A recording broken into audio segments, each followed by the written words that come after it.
Hey everyone, welcome back to the channel. Coach Micah here. In today's episode, we are going to be line by line analyzing an affirmative case that I wrote. And the goal is to show you the different stylistic and rhetorical choices that an affirmative might make in order to make their whole entire case seem cohesive and persuasive. And by the end of this video, my hope is that you will be able to go into any debate round and be able to pick up certain phrases, certain words the debaters might use as they are giving their cases so that you can understand what they're exactly trying to say big picture. Because I believe that's something that a lot of debaters don't do, and is figure out what the big picture arguments are. What are they really saying in between the lines? So what I'll have here is a screen recording showing the case. I'll put myself down in the corner and I'll read out to you each line. We'll go over the entire case. I'm going to show you why I wrote the particular parts of that case as we get to each one. And over the next several weeks, my hope is to include refutation and a negative case as well, so that at the end you can see what a fully analyzed LD round would look like using the topic of our first resolution coming up here in October, so that you guys can be ready for that. But before we do anything, I want to remind you to subscribe to this channel if you find it helpful, and of course to like the videos. I'm trying to get the algorithm to be on our side as I get my coaching out to other people. And also, if you are interested as we near this debate season, if you're still looking to figure out how to research or you need some ideas, then check out my Patreon page as I include some other resources there, including a resolutional analysis document that goes into depth over what the exact wording of the resolution is and what the different words mean and some examples that go along with it. It's about 16 pages right now, and I'm only selling it for $5. That price will go up as we get more into the season. So please check that out, and I would appreciate any support. Also, if you enjoyed the speech video that I released, let me know if you'd like to see the same format with other speeches as well. But for now, we're going to be focusing on debate, so let's get straight into it. All right, let's get started into analyzing this case. Now, I have released a video a couple weeks ago talking about the necessary elements for every case, and you're going to see those in here today, from the definitions to analysis to grounds of support, of course, our weighing mechanism in the middle there. So let's just get started. What I'm going to do is read out each of these phrases, and then I'm going to give you the reason why I wrote them in the first place. We start off with our introduction. There are 195 independent countries in the world. Each has their own agenda, list of priorities, and foreign policy strategies. But what do all of these countries have in common? They all depend on diplomacy. And this is why I uphold today's resolution. All right, so let's stop right there. Introductions that are best for debate rounds are short and they are quick to the point. They could be a quote, they could be a statistic of some kind, or in this case, an observation/claim, some sort of hook to get the judge straight into the case. I'm not spending 30 seconds to a minute. I want to introduce the resolution as quickly as possible, and then I want to move on. Now, in this case, what I am doing is creating and fostering a response to the idea of diplomacy. I'm saying that diplomacy is something that they depend on, and depend is a strong word.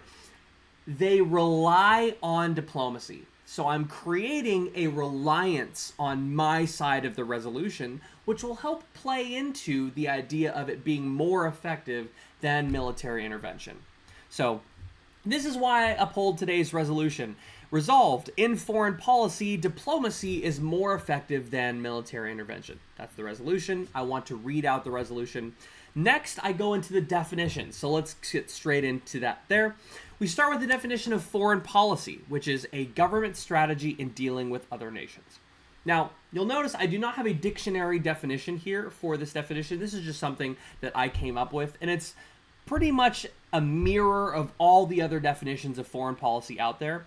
For the purpose of this simple case, the definition of foreign policy doesn't really matter. It could be pretty much anything because it's just a government strategy in dealing with other nations. Whatever case you might write, though, you might need a more unique definition of foreign policy, because how you define the terms is going to define your case. It's going to define your strategy. For my strategy, this term is not as important. So just know that many definitions are specifically chosen for their length, the clauses that are included, and sometimes their vagueness or their specificity, because, it's part of the strategy of a debate round, having specific definitions. So, foreign policy is a government strategy in dealing with other nations. The definition of diplomacy, as defined by Encyclopedia Britannica, and this is in the past, you'll know that I love Encyclopedia Britannica.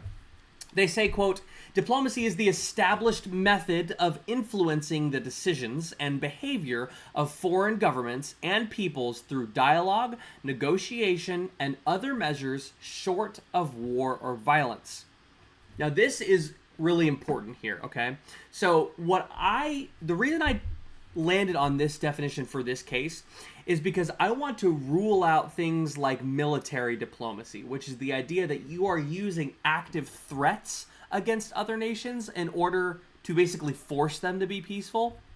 So rather than seeking out positive deals with another nation or strategies that some diplomats might choose to do, you're actively threatening them into compliance, basically. That would be known as military diplomacy. You're ready to use your military in order to carry out diplomacy. So in this particular definition, I chose it because of the word negotiation. And again, my notes are on the side right here, so you can read that too. I chose it because of the word negotiation. I want to focus on the strategies that could be applicable through the idea of negotiating. Because negotiations can mean a lot of different things, and a lot of diplomacy doesn't necessarily have to be you're sitting on a cloud and you're telling people to play nice. Like, that negotiations could include the economy and other tangible things. It also includes some other types of diplomacy that aren't inherently problematic for the opponent. And basically what I'm saying is dialogue, negotiation, and other measures short of war violence is a little bit of a list, and they're not unreasonable. So because I want the word negotiation in the definition, it is sandwiched in between reasonable examples of diplomacy, which means the opponent should have no problem accepting this definition. And that's what I want to do. At the end of the day, you want to try to agree with as much of you, as your opponent as possible.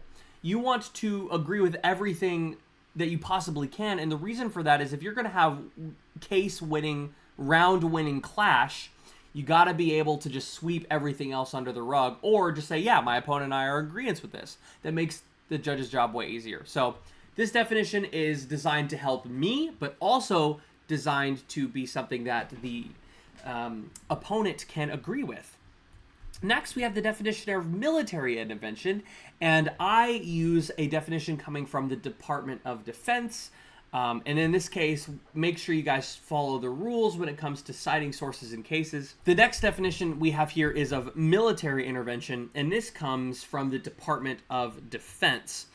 And it is, quote, the deliberate act of a nation or group of nations to introduce its military forces into the course of an existing controversy, end quote. Now, I just want to say quickly, you'll notice I have a lot of other words here, and that's because the rules of STOA LD, they are designed to make sure that you have the entire source with you. So even though I'm not necessarily quoting all of it, I need to have it in the context of its source. I want to make sure you guys follow the rules. But this particular definition matters because this case that I wrote is built on the premise that military interventions harm international relations and they create tensions in between countries. And you'll see this in my value, but that's the goal. I want to advocate for diplomacy being a solution to the problems that military intervention creates. So we need a definition that rules out the idea of self-defense. Right? Military intervention. In this case, I'm saying that if you act on behalf of yourself, you're not really intervening on something. You're just defending yourself, which some of your opponents might take issue to. The negative being like, no, actually, it also includes self-defense, and that's something you're going to have to win the judge over when it comes to this definition. But this is why I chose this definition. And if your opponent agrees with it, great. But in this case, we want to make military interventions seem bad because it's not self-defense and it's also not a form of negotiation. I want military intervention to be a bad thing in this case. And so I'm going to define it as a bad thing pretty much. So the deliberate act of a nation or group of nations to introduce its military forces into the course of an existing controversy. Plus those words, existing controversy, I think you can lean more towards getting involved in the middle of in the middle of an argument that two other parties are having, third parties. I think that's what those words communicate. And so your opponent might agree with that. So we've defined all of the words here: foreign policy, diplomacy, and military intervention. And now we need a resolutional analysis, right? The necessary elements for every case. We need some sort of analysis. Analysis points don't always have to be long. And I would argue you want as few of them as possible. In this case, I think it's really helpful to just clear up the fact that we are talking about the majority of the time. So that's why my resolutional analysis is a majority claim. And I say, before we begin, I want to make it clear that both diplomacy and military interventions are legitimate strategies and have unique purposes. Both can be valuable. But as the affirmative, it is my job to prove that in the majority of times, diplomacy is more effective. And so what I'm doing here is kind of taking a step back and being like, okay, no, military interventions can be good. Sure, they can be good, but not in the majority of the time. There are going to be some instances where, sure, they can be good. I can agree to that, but not in the majority of the time. So many of you already know this. It's one of the most common resolutional analysis points you can make, but we're just clearing that up for this case as well. A little bit of rhetoric. I say, lastly, we need to figure out which is more effective. The best measure of effectiveness is our value. So in this case, my definition for effectiveness is whichever achieves the value. And that could be a great way to define effectiveness. Some people might just want to have the actual word effectiveness, but effectiveness is our burden. It's the measuring stick. It's the scale, which achieves more effectiveness. So that would be the value, right? So in this case, effectiveness is not defined just by the word itself. I am showing that the definition of effectiveness is the value, because the value is the Wang mechanism. It's how we know which side has achieved more or less, and what we are achieving more or less of is effectiveness. So it would make sense that the definition of effectiveness is the value. And the value that I chose for this round is stability. Stability refers to a good relationship between two or more countries. Countries with stable relations could be trading partners, allies, or simply non-invasive neutral parties. I also have this rhetorical tool here. Thus, when two or more countries are at odds or destructive of each other, we would call that unstable. There's a little bit of there's instability there, but we don't necessarily know what's going to happen next. If two countries are really mad at each other, there could be something that sends them over the top, and then you have conflict, right? So in this case, I included a rhetorical tool to help the judge understand why military intervention does not achieve the value, right? I'm very subtly saying that there are, when countries are at odds or destructive of each other, and destructive of each other is my nod to military intervention, we would call that unstable. So I'm throwing in a little nod to the fact that military intervention is the reason countries are unstable, the reason why they are fighting with each other, and there's instability there. And then, of course, we have our value link again. So why is the value stability good? Well, because it's the purpose of foreign policy, right? And I say, when dealing with other nations, the key goal is to create a stable relationship. Whether it be proactive in creating an ally or partner, or preventative in solving problems with our enemies, no moral government wants to be in the midst of an ongoing active conflict. Okay, so a couple other rhetorical tools here. My first one, I'm not calling preventative, right? A preventative measure we might argue is preemptive warfare. I am erasing the words military intervention from the vocabulary and instead talking about solving problems with our enemies. And so if I can get those words out of my judge's mind, if I can turn them into something else, then I can kind of manipulate military intervention to be something that it's not. I am all for preventing conflict with our enemies by solving problems. I'm basically describing military intervention there without calling it military intervention, but the judge doesn't know that. So this is a rhetorical tool to kind of hide that nod to military intervention. I followed up with no moral government. So again, I'm really strengthening my claim here that, and insinuating that countries that want to be in the midst of ongoing conflicts are immoral, right? No moral government wants to be in the midst of an ongoing conflict. Well, military intervention is the ongoing active conflict. So therefore, no moral government is going to choose military intervention, which means immoral governments choose military intervention. So fun little rhetorical tool there to really get to the logic. And then I say, now that we know how to measure effectiveness, let's compare our strategies. So fun little rhetorical tool there as well. I'm using words that are, they reflect my personality. You want to make sure that your rhetoric and your lines, when you're not actively defining something, your transitions, I guess, they need to be a reflection of you and your personality. So we have our value of stability, and therefore we need to have our two contentions. Now, the contention structure can be different. You can either choose to talk about your opponent first and then you, or your side first and then your opponent. For the sake of simplicity, we're just going to talk about diplomacy first and then military intervention, because the resolution lists diplomacy first and then military intervention, right? So contention 1, diplomacy stabilizes. Citizens recognize the nations they hear about in good or bad ways. When you hear Spain or Canada, you instantly recognize them as friendly countries. And this is because the United States government has engaged in serious diplomatic relations with them. There's one particularly country that we tend to view in a negative light, but if it weren't for diplomacy, there's a good chance we would know them in a much more negative manner, okay?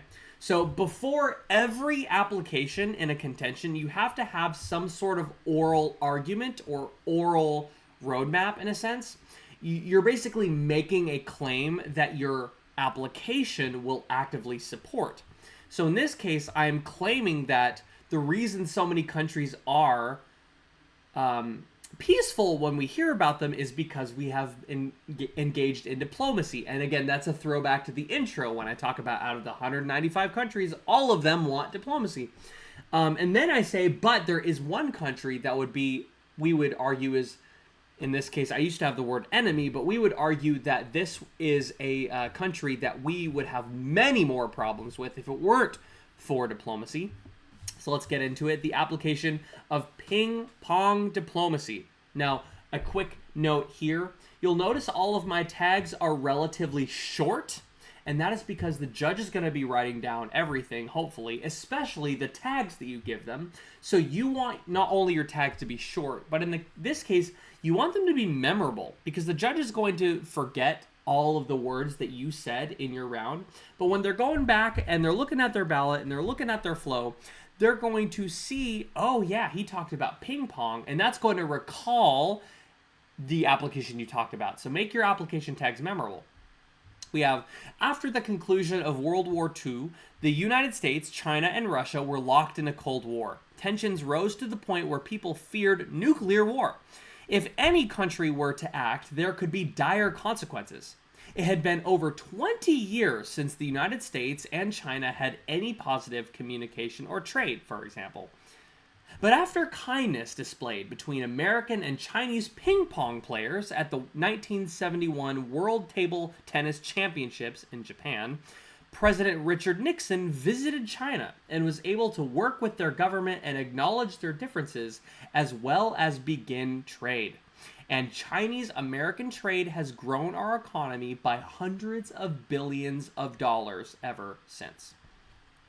Now, you'll notice here, I started this application with creating some sort of gripping story. I'm actively engaging in the pathos, right? We were locked in a war, and tensions rose to the point there could be nuclear war. It had been 20 years since there had been any positive communication or trade between the United States and China. So I'm basically painting the picture that, man, a world full of military intervention is really bad. Like, it's terrible. But now we have diplomacy, and it's great. And I even gave some tangible aspects to it as well, right? The Chinese-American trade deals that have come from Richard Nixon's visit there have grown our economy by hundreds of billions of dollars. And this is according to the China and U.S. Embassy in their statistics. And I have that link right here. And in fact, in this case, I might quote them according to the Chinese-American Embassy. Maybe give them a specific number, like $231 billion have been flowing through our economies because of that. Those are active things you want to do here. But I want to have some tangible results. The judge should be able to understand what that means. Billions of dollars in our economy. Every judge knows the effects of billions of dollars, right? And so my impact, or the reason why this argument is important, remember, an impact is a tie to the value. You are concluding that you've made an impactful argument. So the impact here is that, well, diplomacy stabilized everything. Diplomacy, and this is where I summarize the argument, diplomacy is the reason the Cold War stayed cold. It's also the reason our economies are where they are today, which we would argue is good. The potential consequences of any military intervention in that time frame are immeasurable. And this is a fun hypothetical argument that I'm putting out there to make the AF sound better, to make the neg sound worse, because I'm saying, listen, if there had been any military intervention in that time, wow, like the consequences would have been immeasurable. If countries were on the brink of nuclear war, any action could have set that off. Where would we be today? Fun little hypothetical argument to get the brain juices flowing, right? This is where we get into the second contention. Contention 2, military intervention creates instability. I start off by once again affirming the importance of militaries, right? One of the most important things in a nation, or one of the most important things a nation can have, is a military. I'm implying, judge, I'm not against the military, but in the context that I have created, military intervention is less effective. So I say, one of the most important things a nation can have is a military. They deter attacks, they're important when standing up against evil, but when it comes to stabilizing nations and improving relations, military intervention fails. So yeah, military intervention's good, but it does not create stability, nor does it improve relations. And we have the application of the Vietnam War. Following World War II, communism began spreading throughout the world, and the United States began fighting it in multiple countries. One particular fight came when North Vietnam embraced communism and began to fight South Vietnam. And I want to read an excerpt from Colonel Jerry D. Morlock's 2017 article titled "Strategy for Failure: America's War in Vietnam." He writes, quote, now before I begin, did that sound really convincing and credible? According to this colonel from 2017 and his strategy, the article came from history.net or historynet.com, which is not super credible in terms of a credible sounding source. But quoting Colonel Jerry D. Morlock and his 2017 article titled "Strategy for Failure: America's War in Vietnam," very credible. And this is invoking ethos, right? It's evoking the idea of credibility. Judge, you can trust me. I've done my research. I know what I'm talking about. I have an expert, a colonel, someone who is in the military on my side. And then I quote, and he says, quote, committed to a global policy of containing the spread of communism, America's Cold War era political and military leaders, for whom the Korean War had been a defining experience, perceived the containing communism situation in Vietnam as replicating that of the 1950 through 53 Asian War, either ignorant of or willfully ignoring the profound historical, cultural, and geopolitical differences between Korea and Vietnam. U.S. leaders saw only their superficial similarities, a communist North attempting to overrun a democratic South, end quote.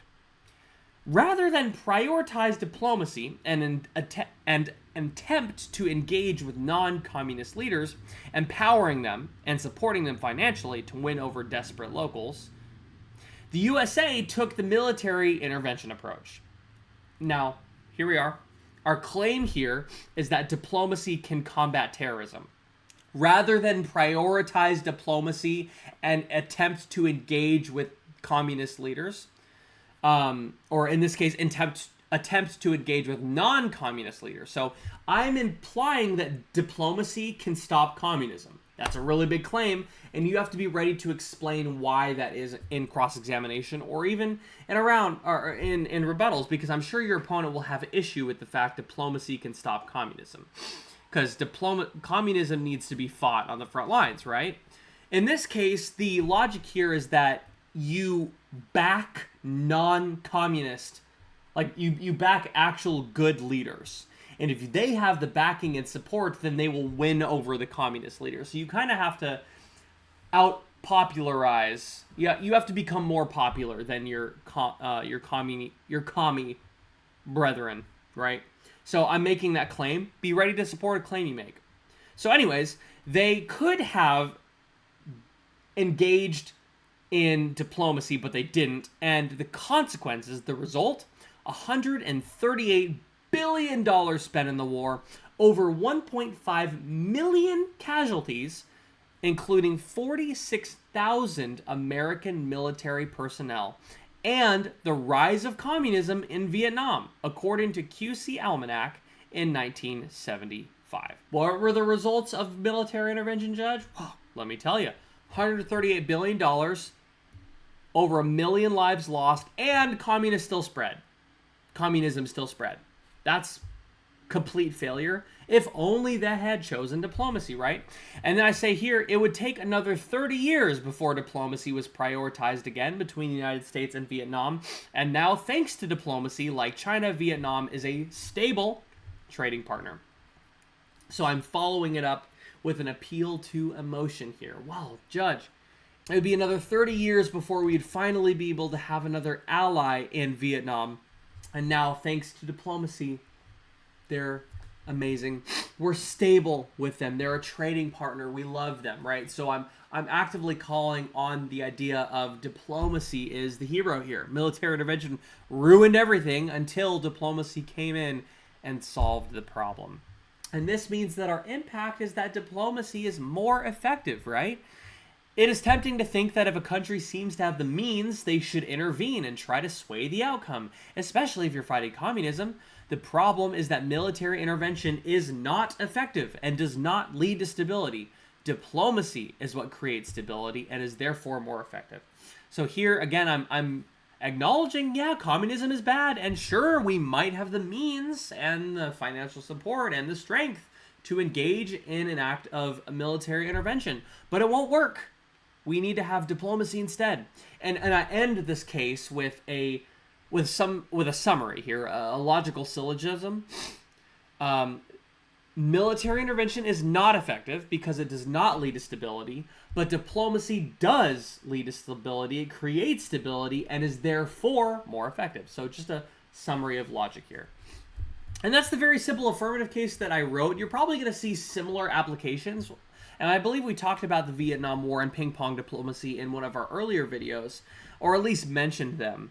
But the idea here is that if we're going to have a stable world, stable countries, then we got to engage in diplomacy. And I actually had an application at the bottom here. I talked about Afghanistan.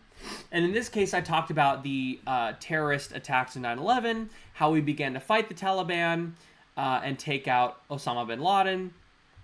And then we failed to complete the job, and we failed to dismantle the Taliban regime. But this application actually didn't fit with the idea of an ongoing conflict because we reacted to, this was an act of, I guess you could say, a vengeance or self-defense. They attacked us, so we attacked them. That's not really engaging in an active conflict, whereas we're engaging in an active conflict between both Vietnam and North Vietnam and South Vietnam. So we're getting involved there in military intervention. And with ping pong diplomacy, again, China and Russia we're all this big Cold War. It's all this big thing. So while, yes, we are acting on behalf of ourselves, it was more so someone has to act at some point because everyone is a part of the Cold War. And part of the agreement between the United States and China at this time was that they would be able to outweigh Russia, and they would work together to dissuade Russia from taking any action too. So we're getting ourselves involved for our own benefit, but as well, but to get rid of the Russian threat as well, right? So that's why that application matters. But yeah, this is the quick affirmative case that I wrote. I'm hoping in the next video to have a negative case, which we can talk about in the same way, and then do some responses. So I'm sure already you've listened to some of these arguments and you've been like, I don't actually like the way that sounds, or I don't actually think that is correct. And that's because no case is 100% perfect.